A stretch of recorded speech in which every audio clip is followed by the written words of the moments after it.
Canto 24. Teacher and pupil begin their arduous ascent of the fallen bridge. Crossing back into the seventh Bolgia, they hear sounds in the darkness. Once at the top, Dante cannot catch his breath. At the edge of the eighth Bolgia, they behold a chaotic scene of running thieves being attacked by serpents.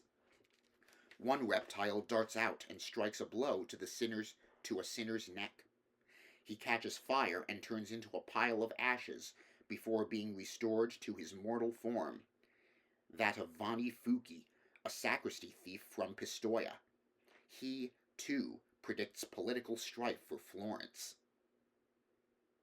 In that part of the youthful year wherein the sun his locks beneath Aquarius tempers, and now the nights draw near to half the day, what time the hoarfrost copies on the ground the outward semblance of her sister white, but little lasts the temper of her pen, the husbandman, whose forage faileth him, rises, and looks, and seeth the champagne all gleaming white, whereat he beats his flank, returns indoors, and up and down laments, like a poor wretch, who knows not what to do.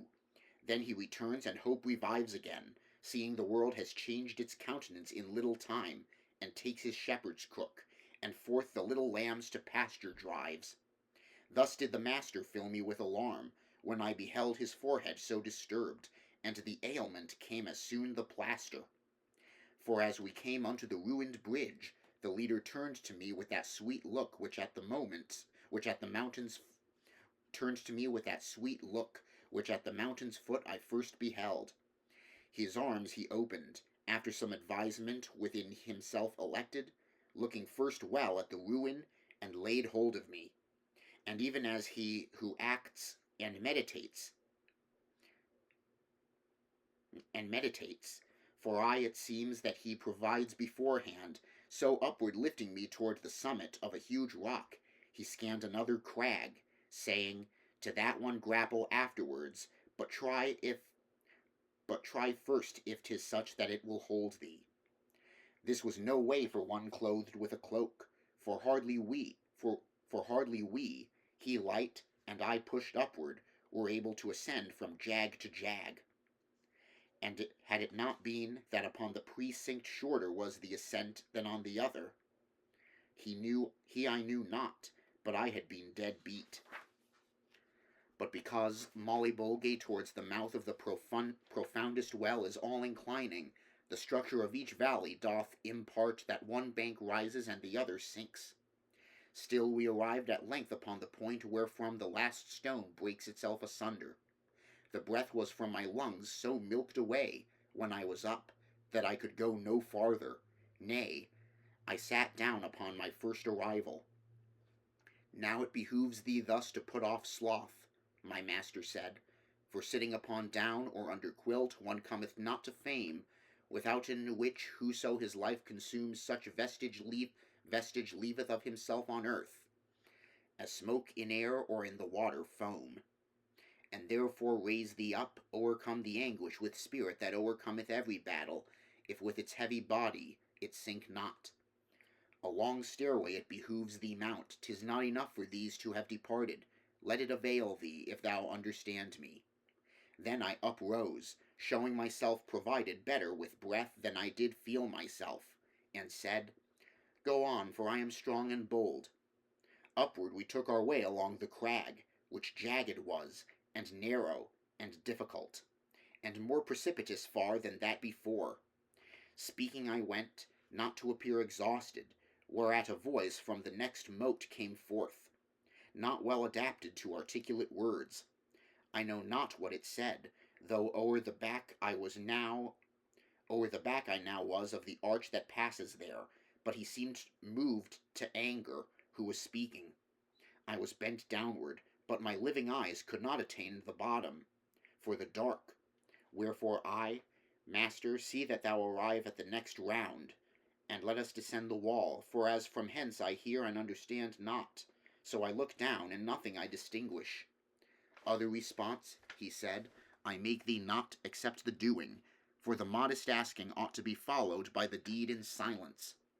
We from the bridge descended at its head, where it connects itself with the eighth bank, and then was manifest to me the Bolgia, and I beheld therein a terrible throng of serpents, and of such a monstrous kind, that the remembrance still congeals my blood.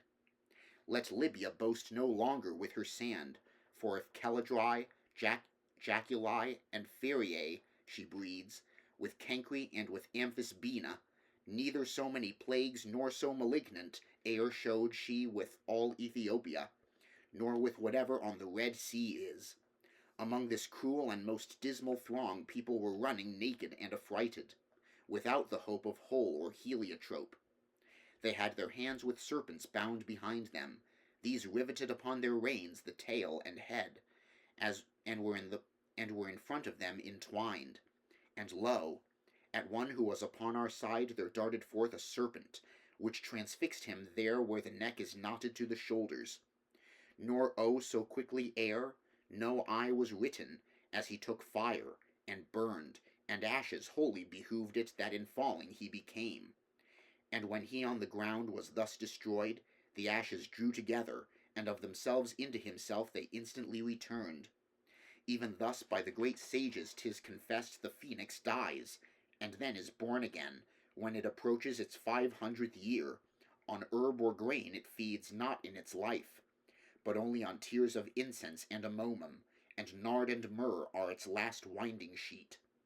And as he is who falls, and knows not how, by force of demons who to earth down drag him, or other operation that binds man, when he arises and around him looks, wholly bewildered by the mighty anguish which he has suffered, and in looking sighs, such was that sinner after he had risen.